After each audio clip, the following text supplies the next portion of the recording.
글로벌 증시에 영향을 주고 있는 주요 이슈들 살펴보면서 특징주까지 확인해보는 시간입니다. 굿모닝 마켓 인사이트 로제타 투자자문 최진석 포트폴리오 팀장 함께하겠습니다. 어서 오세요. 안녕하십니까? 네, 안녕하세요. 시장에 뉴스를 찾기가 참 힘들 정도로 큰 이슈가 없었던 것 같아요. 네, 재료가 좀 부재했죠. 네. 어제 같은 경우에는 그나마 경제지표 호조에 따른 이 경제 펀더멘털에 대한 우려 완화 이런 네. 정도로 좀 꼽아볼 수가 있었는데 오늘 같은 경우에는 물론 지금 지수의 상승 동력은 좀 떨어지기는 했지만은 긍정적인 흐름이 그래도 이어지고 있지 않겠습니까? 네. 1단계 무역 합의 이후에 우호적인 투자 심리가 이어졌다라고밖에 평가를 할 수 없는 것 같습니다. 그리고 주요 분석들도 그런 쪽으로 많이 나오고 있고요. 다만 이제 지수의 변동성이 축소된 만큼 개별 종목들을 보더라도 물론 페덱스 같은 기업이 오늘 좀 많이 급락을 하기는 했지만은 네. 주요 기업들의 이제 주가 등락을 좀 보더라도 변동성이 좀 약화가 됐고 그리고 이 시장 자체가 좀 잠잠해진 그런 모습을 관찰할 수가 있었는데요. 업종별로 보면은 이제 부동산이나 에너지 등이 이제 강세였고 소재와 산업주 등의 경기 민감주가 오히려 좀 약세였고 이런 또 혼재 양상이 나타나기 때문에 전반적인 우호적인 흐름 속에 재료의 부재 이런 부분들이 좀 변동성 자체는 좀 약화시킨 것 같습니다. 알겠습니다. 트럼프 대통령의 탄핵 표결이 하원에서 지금 진행이 되고 있잖아요. 아마 오늘 오전쯤에는 그 결과가 나올 것으로 보이는데 이 소식도 사실 시장에서는 크게 부담스러워하지는 않는 것 같네요. 네, 그렇습니다. 이제 하원에서 표결을 하기 전에 토론을 좀 몇 시간 동안 하고 그리고 실제적으로 우리나라 시간으로 이제 한 9시 정도 그때 네네. 실제 표결을 한다고 하는데 과반 이상이 찬성을 하면은 가결되는 하원은 민주당이 장악하고 있기 때문에 통과가 거의 지금 확실시되고 있죠. 하지만 이제 3분의 2 이상이 찬성해야 하는 상원 같은 경우에는 공화당이 장악을 하고 있기 때문에 단지 이제 1868년에 앤드루 존슨 그리고 1998년에 빌 클린턴에 이어서 세 번째 하원에서만 탄핵된 대통령이 탄생할 가능성이 상당히 높아 보입니다. 네. 그리고 이 이슈 자체도 그렇지만은 이슈에 대한 이 시장의 민감도도 크게 약화됐음을 최근에 좀 알 수가 있었는데요. 그래프를 좀 보시면은 RBC 캐피탈 마켓에서 집계를 한 이 트럼프의 하원에서만은 탄핵 시나리오, 그러니까 지금 가장 가능성이 높아 보이는 그 시나리오가 현실화됐을 때 미국 증시에 대한 영향에 대해서 투자자들의 심리를 한번 집계를 해봤습니다. 네. 그랬더니 긍정적인 이제 이 심리를 오히려 23%가 드러내고 있었고요. 그리고 중립 의견이 74%로 거의 압도적이었습니다. 특히 이제 중립 반응에 대한 전망은 올해 6월에 57% 그리고 작년 9월에는 50%였는데 여기에 비해서 크게 늘어난 비율. 시장에서도 탄핵 이슈를 일단 하원에서만 통과될 것으로 보고 있기 때문에 네네. 그렇게 큰 이 악재로는 여기고 있지 않는 것 같습니다. 그러니까 하원에서 탄핵돼도 상원에서 막히면서 탄핵은 실제로는 이루어지지 않을 네. 것이다라는 낙관론이 될 때 현실은 어떨까요? 여기에 이제 탄핵 이 표결이 실제로 좀 다가오고 그 네. 과정이 다가올수록 실현 가능성도 물론 낮아 보이지만은 탄핵에 대한 여론도 네. 이 찬성보다는 오히려 좀 반대쪽으로 좀 돌고 있거든요. 네. 이런 부분들 역시도 시장에서 좀 인식을 하면서 역시 이 이슈를 그렇게 부정적으로 바라보이지는 않다 이렇게 정리를 할 수가 있겠는데요. 리얼 클리어 폴리틱스라는 기관에서 12월 2일에서 12월 17일까지 조사를 한 결과 탄핵에 대한 찬성 응답이 47.1%로 10월 말에 49.5% 대비해서 하락했고요. 네. 반면에 이제 탄핵에 반대한다는 이제 여론의 응답이 48%로 지난 이 조사 때의 43.7% 대비해서 큰 폭으로 상승을 했습니다. 그러면서 반대 여론이 이제 찬성 여론보다 많아진 형국이 됐죠. 타 기관들의 조사를 보더라도 어떤 폴리티코라든지 이코노미스트 정도만 아직까지도 찬성 여론이 좀 강하다는 결과가 나오고 있고 반대로 이제 찬성이 아니라 탄핵에 반대한다는 여론이 최근에는 과반수 이상을 넘어서는 결과들이 많이 발표가 되고 있습니다. 결국은 이제 지금 하원에서 탄핵 표결 절차에 돌입해서 네. 사실은 증시에 좀 불안 심리가 있지 않을까라는 생각이 들었지만은 결국은 안 될 것이다라는 인식에 증시도 좀 둔감하게 반응을 했고 네네. 실제로 이 탄핵에 대해서 여론이 바라보는 시각도 반대쪽으로 좀 돌고 있다 이렇게 볼 수가 있겠네요. 여론조차도 트럼프 대통령의 탄핵을 반대하고 있는 쪽으로 사람들이 많이 더 늘어나고 있다. 네. 알겠습니다. 최근 그 증시의 흐름을 상당히 좋게 만들었던 가장 큰 요인이 1단계 무역 협상이 이제 1월 초에 서명이 이루어질 거라는 기대감 아니었겠습니까? 근데 이에 대한 회의론이 좀 나오고 있다면서요? 그렇습니다. 어떻게 본다면은 물론 무역 합의가 이루어지고 나서 다음 날에 비교적 큰 폭으로 좀 상승을 했잖아요. 네. 근데 이제 그 당일에 어떤 미미했던 반응 그리고 지금까지도 우호적인 흐름은 이어지고는 있지만은 상승이 시원하게 이루어지지 않는 것 역시 1단계 무역 합의에 대한 회의론이 아직까지도 남아있기 때문인데요. 이런 부분들이 결국은 증시가 신고가 행진을 지속하는데 언제든지 좀 악영향을 끼칠 수 있는 잠재적인 좀 뇌관이지 않을까라는 생각이 듭니다. 결국은 이제 가장 많이 나오는 얘기가 중국이 미국산 농산물 구매를 대폭 확대하겠다고 했는데 이게 실현 가능성이 결국 떨어진다는 얘기가 되겠죠. 미국 측 발표는 이제 중국이 향후 2년간 미국산 농산물 수입을 연 최소 400억 달러로 확대를 할 것이다. 그리고 최대는 500억 달러로 확대를 할 것이다. 인데 중국 같은 경우에는 이 국내 물가 사정도 있고 네네. 분명히 미국산 대두라든지 돼지고기 수입을 늘릴 필요는 있습니다. 네. 근데 이만큼이나 과연 필요할까? 이런 부분들이 좀 회의론으로 작용하는 것 같습니다. 그러니까 우리가 뉴스로 뭐 400억 달러, 500억 달러 이러니까 이게 감이 안 와서 그러는데 중국 측에서는 400억 달러가 됐든 500억 달러가 됐든 이거는 우리가 구매할 수 있는 양이 아니다. 정말 비현실적인 양이다. 이거는 너무너무나도 어마어마한 양이다. 이런 얘기가 나오고 있죠. 그렇습니다. 이 400억 달러라는 수치가 나온 게 이 중국이 미국산 농산물을 2017년도에 240억 달러 정도 수입을 했거든요. 네. 근데 이거를 2년 동안 연 160억 달러씩 늘리겠다라고 얘기를 했기 때문에 연 400억 달러의 그런 계산이 나오는 건데 그래프를 한번 보시면요. 일단 이 중국이 최근 몇 년 동안 미국산 농산물을 얼마나 구매했느냐 그 추이가 이제 왼쪽에 꺾은 선으로 나타나고 있고요. 그리고 이제 오른쪽에 점선으로 나타나고 있는 부분이 지금 미국 측에서 주장하고 있는 중국에서 앞으로 늘릴 그런 미국산 네. 농산물의 그 구매 규모가 되겠습니다. 지금 보시면은 왼쪽에 한 13년에서 14년쯤에 한 250억 달러 정도로 좀 많았죠. 그러면서 2017년 정도까지는 200억 달러 이상으로 계속 유지가 됐었습니다. 그러다가 무역 전쟁이 본격화된 2018년도에는 상당히 좀 줄어든 그런 형국이 나타났는데 이거를 이제 급격하게 지금 그래프로 보더라도 급격하게 늘리면서 결국은 2021년 그리고 2022년 말까지는 거의 500억 달러로 늘리겠다 이런 계산이 나오거든요. 네. 그런 부분들을 봤을 때 좀 이 부분이 실현 가능성이 있겠느냐라는 회의론이 나오는 거고요. 그리고 또 한 가지 살펴볼 문제는 가격 문제입니다. 2013년도 그리고 2014년도에 중국이 한 250억 달러 어치를 미국으로부터 사들였을 때 이거는 이제 이 규모가 되지 않겠습니까? 금액. 근데 네. 당시의 상품 가격이 현재 대비해서 또 현저하게 비쌉니다. 예를 들어서 대두 선물이 당시에는 부쉘당 13.5달러 수준이었는데 현재보다 30% 이상 올라 있었거든요. 네네. 그런 부분들을 감안해 봤을 때는 예전에 그런 가치를 다시 한번 뛰어넘는 상당히 많은 이 구매 금액을 기록하기가 이 상품 가격을 또 이 비교를 해봤을 때도 더 네네. 어렵다 이렇게 해석을 할 수가 있겠습니다. 그 당시 가격과 그 당시 가격과 양 네. 그리고 현재 가격 대비해서 그 양이 그러면 얼마나 더 될 거냐? 그렇습니다. 따져 보면은 그때보다도 훨씬 더 많아진다는 거예요. 맞습니다. 현재 가격이 훨씬 더 싸졌기 때문이죠. 네네. 알겠습니다. 그 금액 맞추려면 어마어마하겠네요. 네, 알겠습니다. 그렇습니다. 또 다른 문제가 이제 그 서로 양국이 합의는 했으니까 그게 본인들의 언어로 또 문서화 작업을 해야 되잖아요. 근데 이게 영어로 들었을 때와 이걸 우리나라 말로 바꿨을 때 느낌 다른 것처럼 중국도 마찬가지로 이거 문서화하는 작업이 좀 몇 가지 뭐 장애물들이 있을 것 같아요. 과제는 어떤 게 있을까요? 그렇죠. 이제 외교적으로도 봤을 때 어떤 뭐 번역상의 좀 이 뉘앙스의 차이가 있기도 하고 그러니까요. 그러면서 또 최종적으로 뭐 결렬이 되기도 하고 이런 네네. 경우도 있지 않습니까?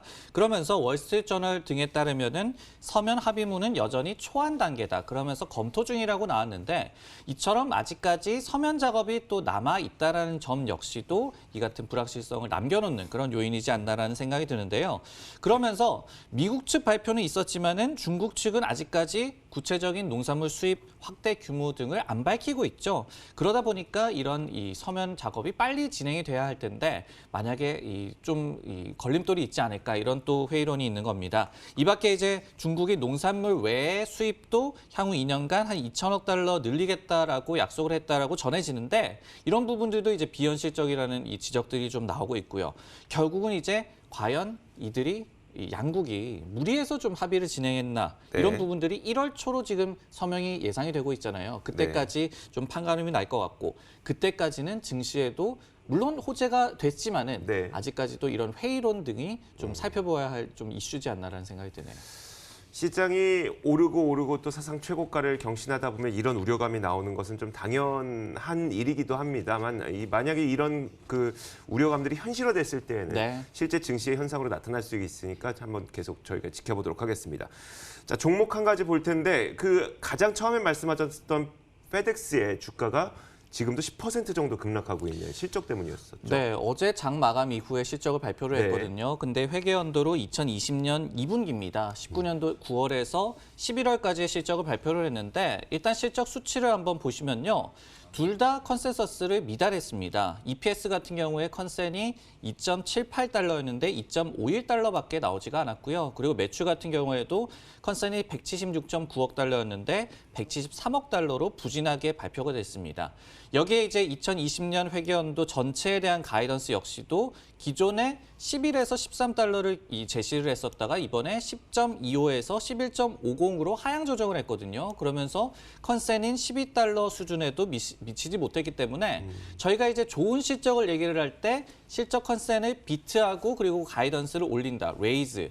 비트 앤 레이즈라고 얘기를 하는데 네. 미스 앤 컷이 나왔고요. 그러니까 실적 컨센이 미달했고 그리고 가이던스도 하향 조정을 했고요. 무엇보다도 영업이익률이 전년에 6.6% 대비해서 급락한 3.2% 그리고 이제 비발생 기준을 적용하더라도 7.5%에서 3.9%로 영업이익률이 급락을 했습니다. 네네. 경영진은 이제 글로벌 경기 악화 그리고 서비스 확대에 따른 육상 배송 비용 확대 그리고 대형 고객의 이탈 등을 영업이익률 급락의 원인으로 지목을 했는데 시장에서는 그다지 좀 긍정적인 반응을 나타내지는 않았습니다. 그 대형 고객 이탈이라고 하는 게 얼마 전 아마존에서 페덱스를 이용하는 판매자들에 대한 뭐 얘기가 있었던 그거 말하는 거겠죠? 네, 맞습니다. 아마존이 이제 결렬이 됐죠. 그러니까 네네. 계약을 연장을 하지 않았는데 네, 이 부분이 역시 실적 부진의 한 원인으로 지목이 됐습니다. 알겠습니다. 이게 근데 그 만약에 정말 아마존에서 판매자들이 페덱스 이용하면 이거 안 됩니다. 다음부터 우리랑 장사 못 합니다.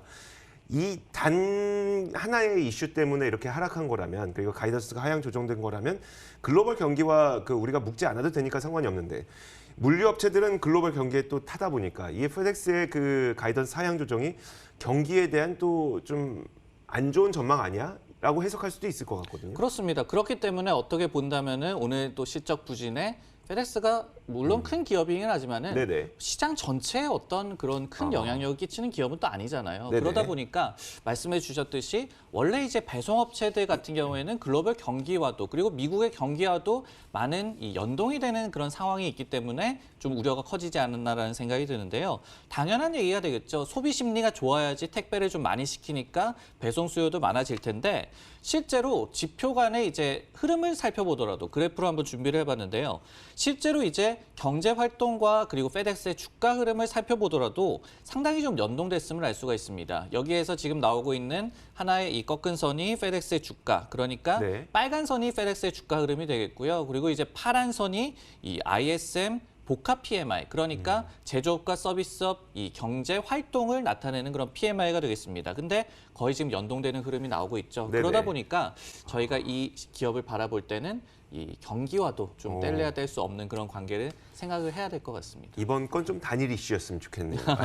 자, 전문가들의 반응은 어땠을까요? 일단은 사측에서는 2020년도 회계연도 4분기에는 육상 배송 영업이익률이 10%로 회복될 것이다. 네. 그러니까 좀 단기 요인이라고 보고 있는 거죠. 그리고 유럽에서 TNT 익스프레스라는 배송업체를 인수를 했는데 이에 따른 시너지도 이제 기대가 된다라고 얘기를 했는데 하지만은 월가의 분위기는 싸늘했습니다. 오펜하이머에서는 아웃퍼폼에서 퍼폼으로 하향 조정을 하면서 몇 분기가 이제 실적으로 증명해야 할 과제를 안게 됐다라고 얘기를 했고요. 코엔에서도 목표 주가를 190에서 185달러로 내렸고 도이체방크도 놀랄 만큼 실적 부진이 나타났다라고 지적을 했습니다. 앞서 언급한 대형 고객이 말씀해 주셨듯이 아마존인데요. 네네. 아마존 같은 경우에는 테슬라는 올해 8월에 계약이 만료됐고 이후에 미국 내 서비스를 이제 중단을 했는데 앞서서 입점 업체들에게 프라임회원 주문권에 대해서 페덱스를 이용하지 말라는 금지령을 내렸습니다. 네네. 근데 이제 아마존이 미국 내 자체 배송 비율이 작년에 26% 그리고 올해는 45%까지 늘어나고 있어요. 이런 네. 부분들이 페덱스에는 또 경쟁으로 좀 이뤄지고 있습니다. 자, 알겠습니다. 자, 미국 시장 마감 종가 보고 돌아오도록 하겠습니다.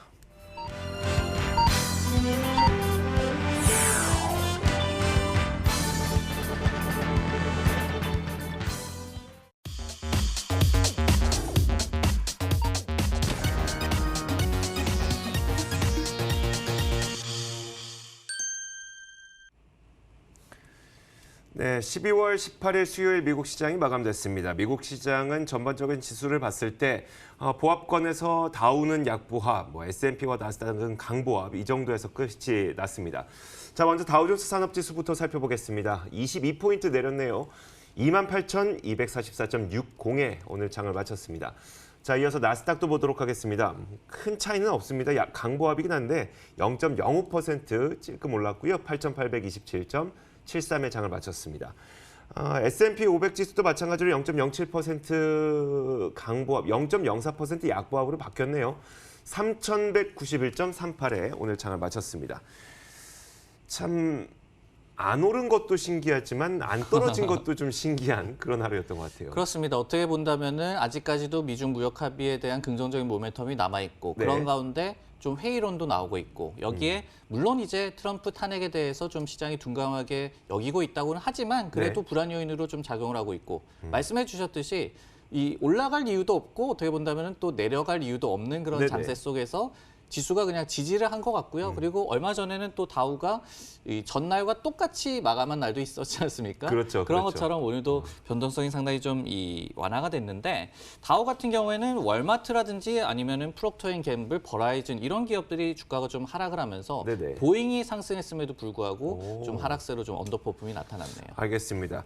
자, 저희가 이제 업종 지도를 펼쳐놓고 이야기를 나눠보도록 하겠습니다. 업종 지도도 오늘 색깔이 파란색도 간간히 있고요, 빨간색도 간간히 있고 좀 무색무채네요. 오늘은. 맞습니다. 좀 네. 혼재 양상이 나타났다라고 보여지고 개별 업종별 그리고 개별 종목별 장세가 펼쳐졌다라고 말씀을 드릴 수가 있겠는데요. 한 세 가지 정도를 말씀을 드리고 싶습니다. 일단은 페이스북의 주가가 오늘도 한 2% 넘게 급등을 했습니다. 최근에 이제 미 연방거래위원회에서 어떤 인스타그램이나 왓츠앱과 페이스북이 지금 앱을 통합하려는 작업을 하고 있죠. 이런 부분에 좀 태클을 걸 것이다. 예비 금지 명령을 낼 것이다라는 소식이 전해지면서 주가가 급락을 했었는데 네. 이런 규제 리스크에도 불구하고 최근에 긍정적인 투자 의견이 상당히 좀 많이 나오고 있습니다. 도이체방크가 오늘 같은 경우에는 내년에 광고 지출 호조세가 지속될 것이다라고 긍정적인 투자 의견을 남기면서 주가가 2% 넘게 다시 한번 급등을 했고요.